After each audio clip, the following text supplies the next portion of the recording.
Kei te poro tū anō ngā kaioko kura tuatahi. Hei te marama o whiringa ārangi ka poro tū rātou mo te wā tuarua i tēnei tau. Hei tā te riu roa, kāre ngā kaiako i te rata ki te tāpaitanga utu hō a te kāwanatanga.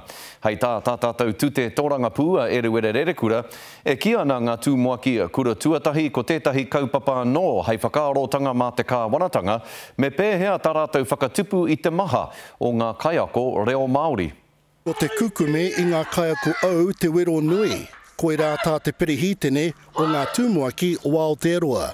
We've had a 40% decline in graduates from universities and colleges of education.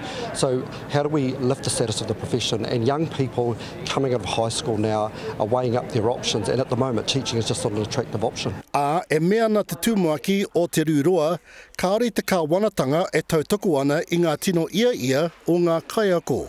Koe nā te take ko whaka e rātou i te tono au a te kāwanatanga. It was rejected because it did not meet the expectations of the members, and that's around a significant pay jolt.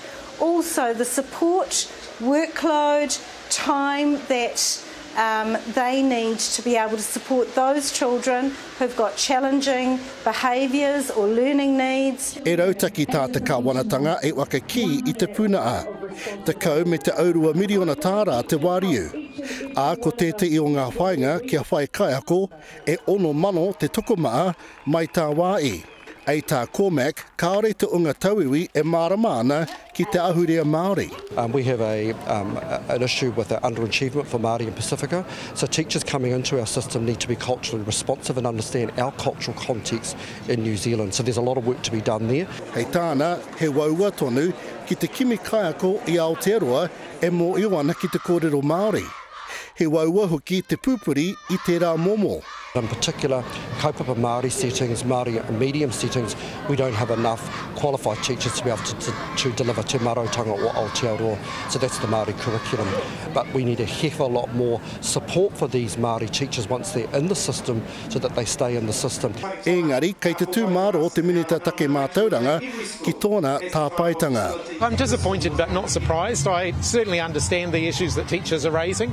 We know we've got a lot of work to do, there's no question about that. And we're committed to working our way through that process. Ka timata te mai poro tū ei te kaumarua o whiringa ārangi ki Tāmaki Makaurau. Ka aere tonu te mai poro tū ki Iaroe, tai atu ki te mutunga o Tawa Wiki. Iriwere Rerikura, Te Karare.